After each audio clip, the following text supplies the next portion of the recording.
शुक्र प्रदोष व्रत कथा। इस कथा का पाठ करने से मिलता है शुक्र प्रदोष व्रत का संपूर्ण फल। आज शुक्र प्रदोष व्रत है और इस व्रत में भगवान शिव और माता पार्वती के साथ ही उनके पूरे परिवार की पूजा करने से आपका व्रत सफल होता है। यह व्रत संतान प्राप्ति के लिए बहुत उपयोगी माना जाता है। प्रदोष व्रत शुक्रवार को पड़ता है तो यह शुक्र प्रदोष कहलाता है। शुक्रवार के शुभ योग में प्रदोष का व्रत करने से आपको भगवान शिव के साथ माँ लक्ष्मी भी प्रसन्न होती है। आइए जानते हैं शुक्र प्रदोष की कथा, जिसको पढ़ने से आपको व्रत का संपूर्ण फल प्राप्त होगा। आज प्रदोष व्रत के साथ शुक्रवार का संयोग बना है, इसलिए इसे शुक्र प्रदोष व्रत कहते हैं। शुक्र प्रदोष व्रत का महत्व शास्त्रों में बहुत ही खास बताया गया है। प्रदोष व्रत में भगवान शिव और माता पार्वती की पूजा की जाती है। यह व्रत संतान प्राप्ति के लिए बहुत ही असरदायक माना जाता है। सच्चे मन से इस दिन शिव पर परिवार की पूजा करने से व्रत की संतान सुख की प्राप्ति होती है। व्रत करने वाले को शुक्र प्रदोष की कथा का पाठ करना जरूरी होता है, तभी इस व्रत का संपूर्ण फल प्राप्त होता है। आइए जानते हैं शुक्र प्रदोष व्रत की कथा विस्तार से। शुक्र प्रदोष व्रत पूजा विधि। शुक्र प्रदोष व्रत फलाहार रखा जाता है। इस दिन सायंकाल प्रदोष काल में शिव जी की पूजा का विशेष महत्व है। प्रदोष व्रत के दिन सुबह जल्दी उठकर स्नानादि से निवृत्त होकर स्वच्छ कपड़े पहने घर के मंदिर की साफ सफाई करे। इसके बाद शिव परिवार की पूजा आरंभ करे। मंदिर में घी का दीपक जलाए। शिव जी, माता पार्वती और भगवान भोलेनाथ की विधिवत पूजा करे। शिवलिंग पर जलाभिषेक करे। शाम को प्रदोष काल में स्नानादि से निवृत्त होकर साफ कपड़े धारण करे और शिव जी को पूजा आरंभ करे। संभव हो तो शिवालय भी जाए। इसके बाद पूर्व दिशा में मुख करके शिवजी और माँ गौरी की पूजा करे। शिवजी के बीज मंत्र ओम नमः शिवाय का जाप करे। शिव चालीसा का पाठ करे और अंत में शिव गौरी समेत सभी देवी देवताओं की आरती उतारे।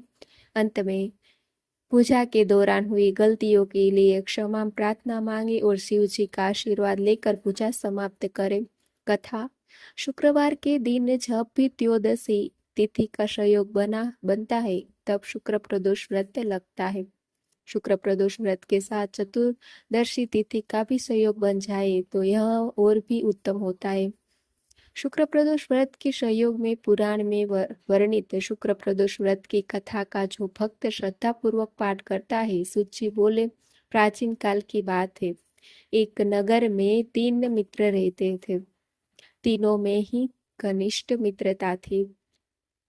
उसमें एक राजा का बेटा था, दूसरा ब्राह्मण का पुत्र था और तीसरा सेठ का पुत्र था। राजकुमार व ब्राह्मण पुत्र का विवाह हो चुका था। सेठ पुत्र का विवाह के बाद गौना नहीं हुआ था। एक दिन तीनों मित्रों आपस में स्त्रियों की चर्चा कर रहे थे। ब्राह्मण पुत्र ने नारियों की प्रशंसा करते हुए कहा कि नारीहीन घर भूतों का डेरा होता है। सेठ पुत्र ने यह वचन सुनकर अपनी पत्नी लाने का तुरंत निश्चय किया। सेठ पुत्र अपने घर गया और अपने माता पिता को अपना निश्चय बताया। उन्होंने बेटे से कहा कि शुक्र देवता डूबे हुए हैं। इन दिनों बहु बेटियों को उनके घर से विदा करा कर लाना शुभ नहीं, अतः शुक्रोदय के याद तुम अपनी पत्नी को विदा करा लाना। सेठ पुत्र अपने जीत से टस से मस नहीं हुआ और अपनी ससुराल जा पहुंचा।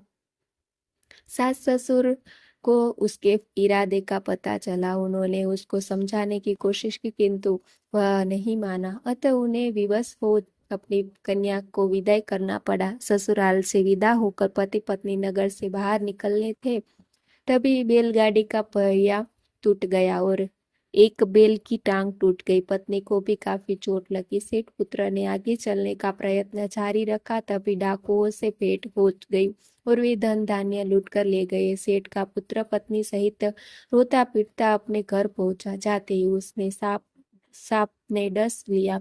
उसके पिता ने वैद्यों को बुलाया।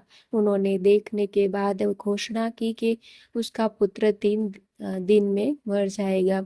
उसी समय इस घटना का पता ब्राह्मण पुत्र को लगा। उसने सेठ से कहा कि आप लड़के को पत्नी सहित बहू के घर वापस भेज दो। यही सारी बाधाएं इस कारण से आई है कि आपका पुत्र शुक्रास्त में पत्नी को विदाई कर कर लाया है।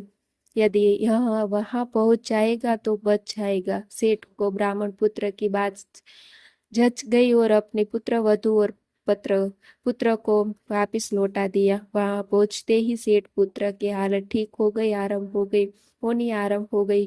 पर तत्पश्चात उन्होंने शेष जीवन उन्होंने साथ में सुख पूर्वक बिताया और मृत्यु के बाद स्वर्ग लोक गए।